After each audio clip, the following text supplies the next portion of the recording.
Hello hi आदाब और सत श्री अकाल। एक बार फिर से आ गया हूं मैं आप लोगों के बीच, आपका हमराज आरजे अपने 90.4 मेगाहर्ट्ज कम्युनिटी रेडियो ज्ञानवाणी यानी कि ज्ञान की वाणी पर, और लेकर आया हूं आज के दिन की ताजा तरीन खबरें यानी कि करंट पल्स रेडियो सीपीआर आप लोगों के पास। ये सारी खबरें मैं आप लोगों के पास बीबीसी हिंदी के माध्यम से लेकर आता हूं। हम उनका शुक्रिया अदा करते हैं और उनको धन्यवाद करते हैं। शुरुआत करते हैं आज की ताजा तरीन खबरों की। विदेशों के साथ भारत के संबंध पर कुछ बातें। अर्जेंटीना का भारत के साथ ये अहम सौदा क्या चीन को देगा टक्कर। भारत और अर्जेंटीना के बीच लिथियम की खदान के लिए एक बेहद अहम समझौता हुआ है। भारत सरकार के पास खान मंत्रालय ने बयान जारी करके बताया कि सोमवार को दोनों देशों के बीच जिस परियोजना के लिए समझौता हुआ है उसकी कुल लागत 200 करोड़ रुपए है। इसके तहत सरकारी कंपनी खनिज विदेश इंडिया लिमिटेड KABIL अर्जेंटीना के केतामार्का प्रांत में 5 खदानों का विकास करेगी और खनन करेगी। KBIL ने केतामार्का की सरकारी ऊर्जा कंपनी CAMYEN के साथ समझौता किया है।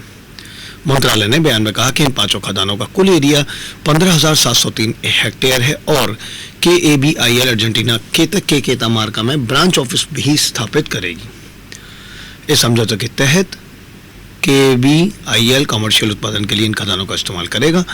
खान मंत्रालय ने अपने बयान में कहा है कि समझौता न केवल भारत के लिए लिथियम की जरूरत को पूरा करेगा बल्कि ये ब्रायन टाइप लिथियम के खनन के लिए तकनीकी और ऑपरेशनल अनुभव में भी मदद करेगा।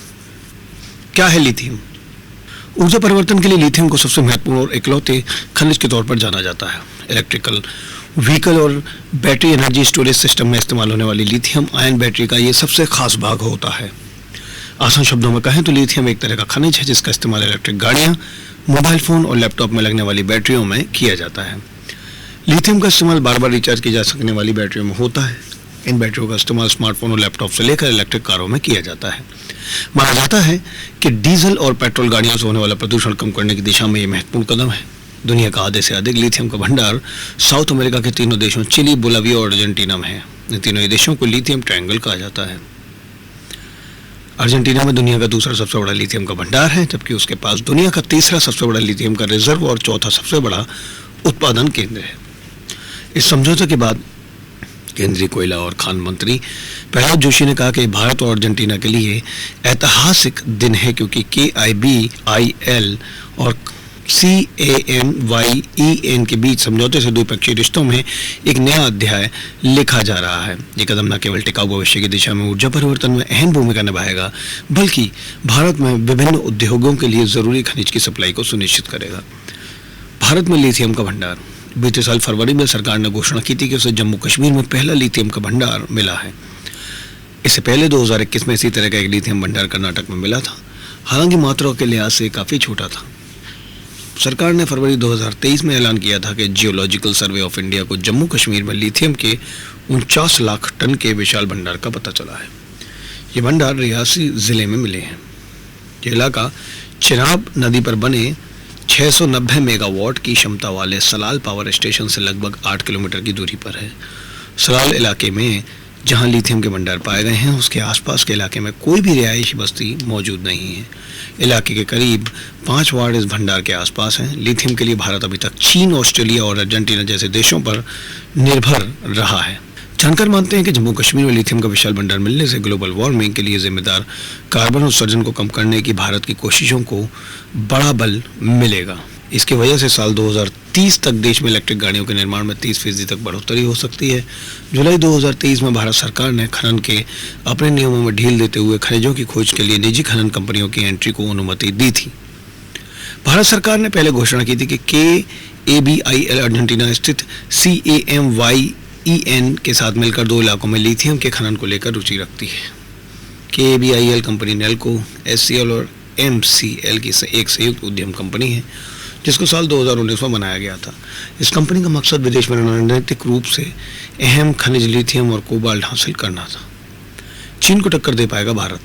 चीन भी लगातार लिथियम के खनन कोशिशें कर रहा है और इसी दिशा में उसने बीते साल बोलाविया के साथ लिथियम के भंडार के लिए उसके साथ एक सौदा किया था। यह $1 अरब का समझौता था और माना जाता है कि बोलिविया में 2.1 करोड़ टन लिथियम है। इसे दुनिया का सबसे बड़ा लिथियम भंडार माना जा रहा है। भारत के नए सौदे के बाद अनुमान है कि केवल चीन की ही इस महत्वपूर्ण खनिज पर पकड़ नहीं रहेगी और भारत भी लिथियम खनन में उसे टक्कर दे पाएगा। साल 2020-2021 में भारत ने चीन से तकरीबन 54% लिथियम आयात किया था।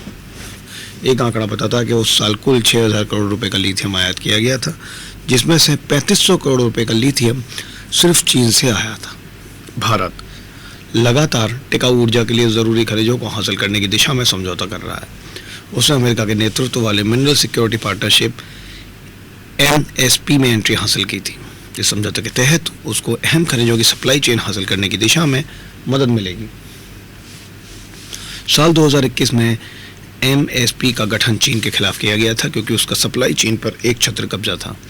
इस समझौते में Australia, Canada, Finland, France, Germany, Japan, Korea, Sweden, Britain, America और यूरोपीय संघ सदस्य हैं। लिथियम के खनन को लेकर क्या है चिंताएं? इलेक्ट्रिक गाड़ियों को जहां पर्यावरण के लिए सबसे बेहतर माना जाता है, वहीं कुछ जानकारों का मानना है कि लिथियम के खनन की प्रक्रिया पर्यावरण के लिए कतई अनुकूल नहीं है। लिथियम धरती के अंदर नमकीन जलाशयों और सख्त चट्टानों से निकाला जाता है। ये ऑस्ट्रेलिया, चिली और अर्जेंटीना जैसे देशों में बड़ी मात्रा में पाया जाता है। लिथियम के खनन के बाद इसे खनिज तेल का इस्तेमाल कर पकाया जाता है। इसकी वजह से वो जगह पूरी तरह से जलकर सूख जाती है और वहाँ काले धब्बे बन जाते हैं। इसके अलावा इस खदान से निकलने की प्रक्रिया में पानी का काफ़ी इस्तेमाल होता है और वातावरण में इससे कार्बन डाइऑक्साइड उत्सर्जित होता है। अर्जेंटीना में लिथियम के खनन में भारी मात्रा का इस्तेमाल होने के कारण स्थानीय निवासी लिथियम के खनन प्रक्रिया का विरोध हमेशा ही करते रहे हैं।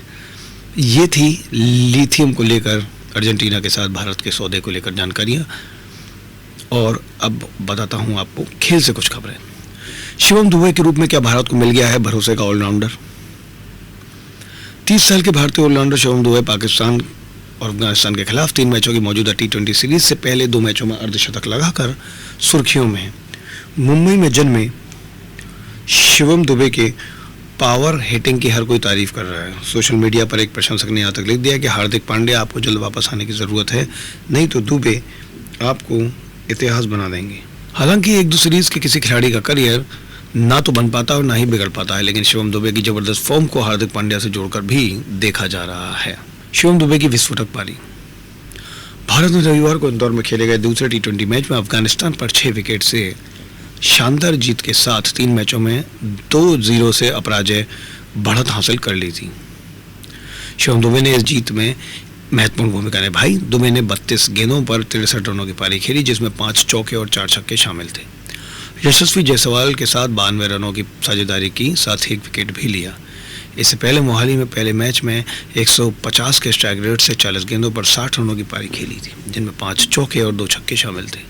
दोनों मैचों में शिवम दुबे नॉट आउट रहे हैं। मोहाली में उन्होंने 2 विकेट भी चटकाए थे। दुबे T20 मैच में कम से कम 1 विकेट और अर्धशतक बनाने वाले 7वें भारतीय खिलाड़ी हैं, लेकिन 2 या 2 से अधिक मौक़ों पर ऐसा करने वाले वो केवल तीसरे खिलाड़ी हैं। युवराज ने 3 बार और विराट ने 2 बार ये कारनामा किया है। रोहित शर्मा उनके बारे में क्या कहते हैं? दुबे लंबी कदकाठी के हैं, बहुत शक्तिशाली हैं और स्पिनरों का मुकाबला वो कर सकता है, ये उनकी भूमिका है और उन्होंने हमारे लिए 2 महत्वपूर्ण पारियां खेली हैं।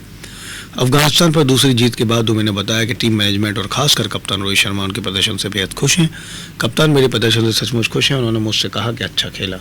हम दोनों, शिवम और जायसवाल स्ट्रोक खिलाड़ी हैं, हम अपना खेल जानते हैं। मेरी भूमिका स्पिनरों से मुकाबला लेने की थी। हम आक्रमण करने का खेल जल्द खत्म करना चाहते थे।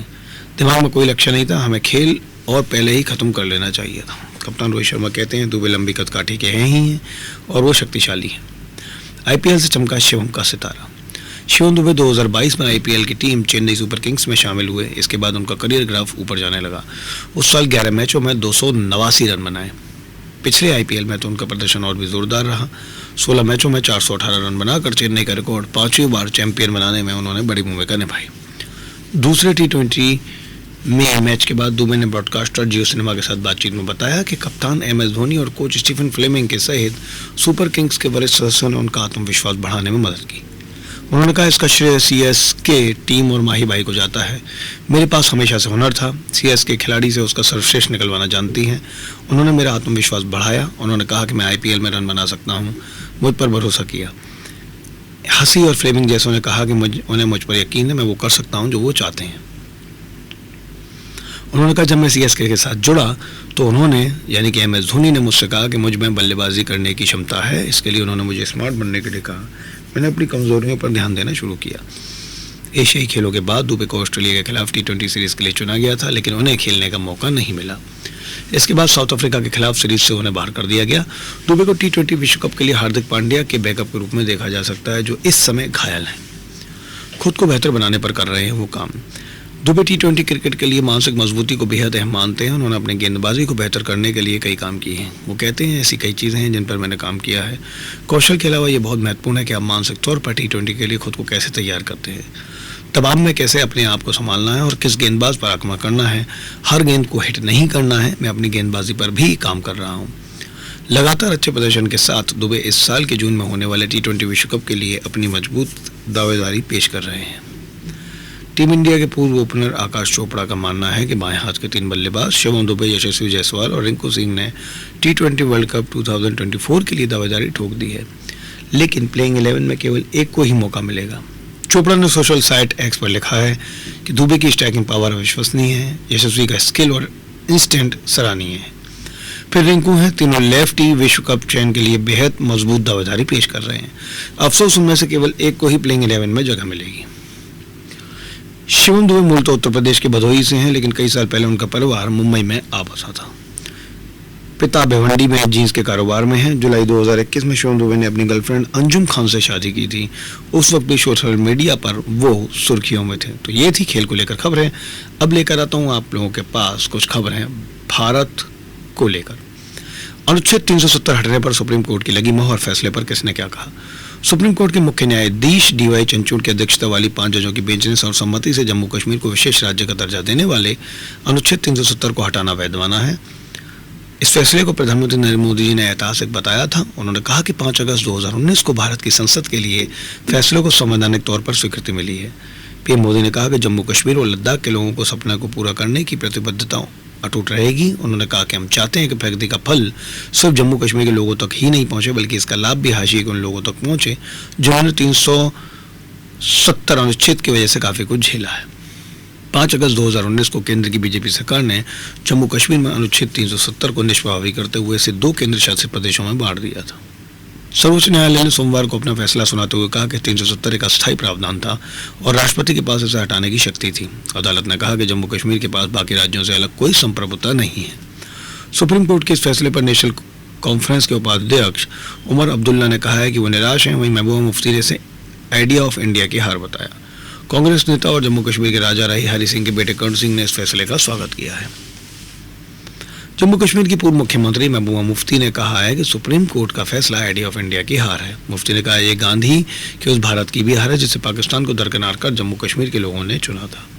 सुप्रीम कोर्ट के फैसले के बाद वीडियो बयान जारी कर मुफ्ती ने कहा कि जम्मू कश्मीर के लोगों से कहना चाहती हूँ, हिम्मत मत छोड़ो। सुप्रीम कोर्ट का आज का फैसला एक पड़ाव है, मंजिल नहीं है। हमारे विरोधी चाहते हैं कि हम उम्मीद छोड़ दें, लेकिन ऐसा नहीं होगा। सुप्रीम कोर्ट ने कहा है कि आर्टिकल 370 अस्थायी है। ये हमारी नहीं, भारत के तस्वुर की हार है। यहाँ के लोगों ने जिस तरह पाकिस्तान को दरकिनार करके यहाँ के पंजाबी, हिंदी, सिख और बौद्ध और गांधी के भारत के साथ हाथ मिलाया, आज ये उस आइडिया ऑफ इंडिया की हार है। मुफ्ती ने वीडियो में कहा कि जिस तरह सुप्रीम कोर्ट ने भारत सरकार के संसद में किए गए गैर कानूनी काम को सही ठहराया, वह आइडिया ऑफ इंडिया की सजाएं मौत से कम नहीं है। 1947 के बाद जब संविधान बना तो जम्मू कश्मीर को विशेष दर्जा मिला था, लेकिन 70 साल बाद एक ऐसी सरकार आई जिसने इसको अलग कर दिया और ये हमेशा रट लगाए रहती थी कि सत्ता में आएंगे तो आर्टिकल 370 हटा देंगे, और उन्होंने वो कर दिया। ये हमारी हार नहीं है, धोखा इन्होंने किया।